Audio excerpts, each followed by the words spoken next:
শুভ সকাল বন্ধুরা, কেমন আছো তোমরা সবাই? আশা করছি তোমরা সবাই খুব ভালো আছো আর আমরাও ভালো আছি।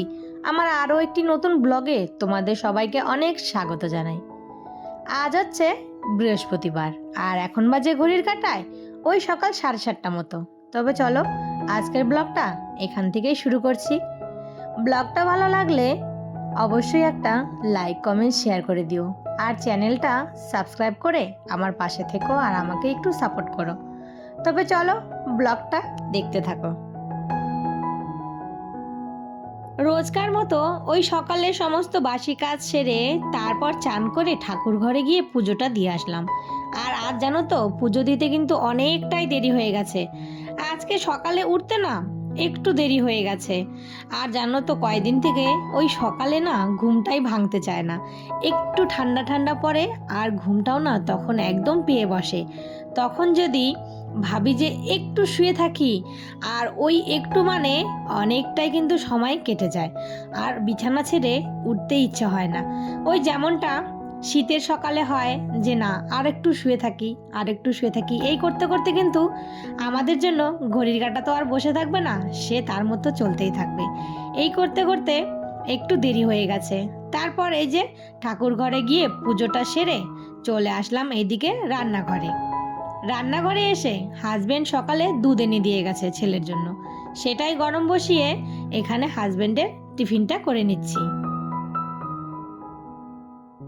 হাজবেন্ডের টিফিনটা করে হাতে 10 মিনিট সময় আছে, মানে হাজবেন্ডের টিফিনটা আমাকে দিতে যেতে হবে রাস্তায়। তো 8টার সময় হাজবেন্ড নিয়ে যাবে টিফিনটা। তো আমি ভাবলাম 10 মিনিট সময় যখন আছে চাটা করে নিই।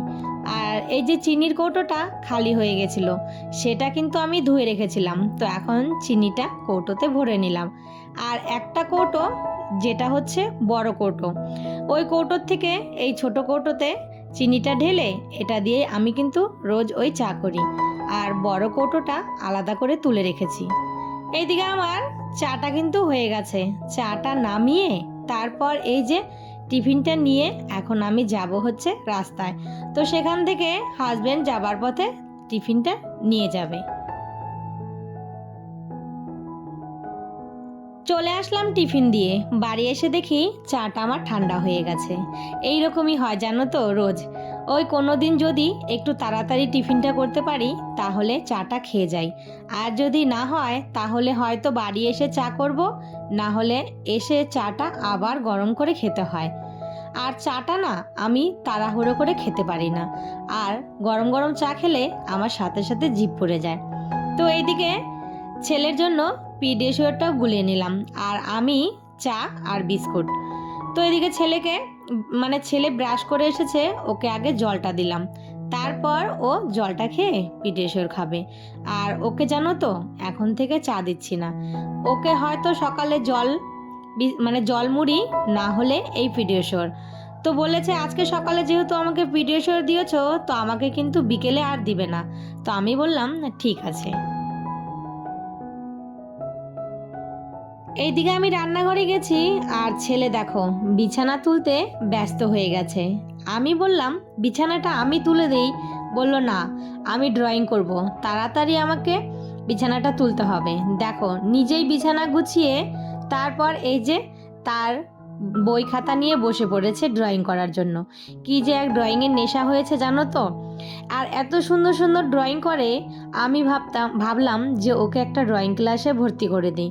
আর আমাদের আশেপাশে না কোথাও ড্রয়িং শেখায় না, ওকে যেতে হলে ওই বাজারে যেতে হবে। আর একা একা তো বাজারে যেতে পারবে না, আমাকেই নিয়ে যেতে হবে সাথে করে। ওকে যদি একটা ড্রয়িং ক্লাসে ভর্তি করে দেওয়া যায় তাহলে কিন্তু ওর আর্টের হাতটা কিন্তু খুব সুন্দর। আর ওই যে ড্রয়িংগুলো করেছে এত সুন্দরভাবে করেছে, যদি কেউ দেখে না না মানে কেউ বলবে না যে এগুলো ও নিজে মানে ড্রয়িং শিখে করেনি, যে দেখবে সেই বলবে যে ও ড্রয়িং শিখেছে। তাই আমি ভাবলাম যে আমাদের এখানে যদি কোনো ড্রয়িং ক্লাস থাকতো তাহলে ওকে আমি ভর্তি করে দিলে ওর হাতের ড্রয়িংটা কিন্তু আরও সুন্দর হতো। এইদিকে দেখো ভাত বসিয়ে দিয়েছি আর ছেলের জন্য ডাল বসালাম। তো ভাবলাম ডালটা একটু বেশি করেই বসাই, আমাদেরও হয়ে যাবে আর ছেলের জন্য একটু তুলে রেখে দেবো। সাথে কিন্তু ওর জন্য একটা ডিমও সেদ্ধ দিয়েছি। আর এই যে বাসনগুলো, এগুলো রাতের বাসন, সকালে আর গোছাতে পারিনি। তো এখন এই যে হাতে সময় নিয়ে এগুলো সব গুছিয়ে নিলাম। এইদিকে রান্না বসিয়ে দিয়ে এই যে তেলের জারটা খালি হয়ে গেছে। কালকে সর্ষের তেলটা ভরে নিয়েছি, আজকে এই যে সাদা তেল। আর সাদা তেলটা কিন্তু আমি শুধু ওই ভাজা পোড়া খাওয়ার জন্যই ইউজ করি। তো ওইদিকে রান্না হতে থাক, ততক্ষণে আমি এই যে মশলার কৌটোগুলো খালি হয়ে গেছে, এগুলো সব ভরে নিচ্ছি। আর এগুলো না হাতের সামনে যদি ভরা থাকে রান্নাও কিন্তু তাড়াতাড়ি হয়, কিন্তু ওই রান্নার সময় একটু একটু করে ভরে রান্না করো, ওটা কিন্তু ভালো লাগে না। এই যে মটরের ডাল এনেছে, তো এই ডালটাও আমি ভালো করে কৌটোতে ভরে এটা কিন্তু আমি ফ্রিজে রেখে দেব। আমি না মুগ ডাল, মটরের ডাল, ছোলা, মটর এগুলো সব ফ্রিজে রেখে দিই। তার কারণ এই যে বর্ষার দিন, এখন কিন্তু এই ছোলা মটর তারপরে এই যে ডালে কিন্তু পোকা ধরে। আর যদি ফ্রিজে রেখে দেওয়া হয় তাহলে কিন্তু সেগুলো আর পোকা ধরবে না। তো এই যে লবণের কৌটোটা, এটা কিন্তু কাচের। এই এই বয়ামটাতে আমার মা আমের আচার করে পাঠিয়েছিল, তো মা আর সেটা নিয়ে যায়নি। মা বলল তুই রেখে দে, আর সেটাতে কিন্তু আমি এখন লবণ রাখি। আর 2টো প্যাকেট কিন্তু এই কৌটোতে এঁটে যায়। সেদিন আমি 5 ফোড়ন এনেছিলাম 10 টাকার, আর হাজব্যান্ডকে বলেছিলাম 5 ফোড়ন আর কালো জিরাটা নিয়ে আসতে। তো এই যে হাজব্যান্ড 2 প্যাকেট 5 ফোড়ন নিয়ে এসেছে, সেটা 1 প্যাকেট আমি বের করে ঢেলে রাখলাম। আর এইদিকে এই যে ছোট ছোট তেলের কৌটোগুলো দেখতে পাচ্ছ, এগুলো কিন্তু সব আমার নিরামিষের তেলের কৌটো। আমার কিন্তু নিরামিষের তেল মশলা সবই কিন্তু আলাদা আমি তুলে রেখে দিই। আমার দুটো দুটো করে তেল মশলার কৌটো, সব কিছুই হলুদ, লবণ, জিরে, ধনে, তারপর তোমার ওই যে তোমার 5 ফোড়ন, কালো জিরা, যা যা লাগে রান্না করতে সবই আমি দুটো দুটো করে আলাদা আলাদা করে রেখে দিয়েছি, একটা আমিষের জন্য আর একটা নিরামিষের জন্য। এখানে আমি এই যে সমস্ত সবজিগুলো কেটে তারপর এগুলো ভালো করে ধুয়ে নিলাম। আর এই যে দেখো আরেকজন বসে বসে দুষ্টুমি করছে। তো এইদিকে দেখো ডালটা কিন্তু আমার ফুটে এসেছে, আর ডালের মধ্যে ডিমটা সেদ্ধ দিয়েছিলাম সেটাও কিন্তু সেদ্ধ হয়ে গেছে। এখন ডালটা কাটা দিয়ে নিচ্ছি।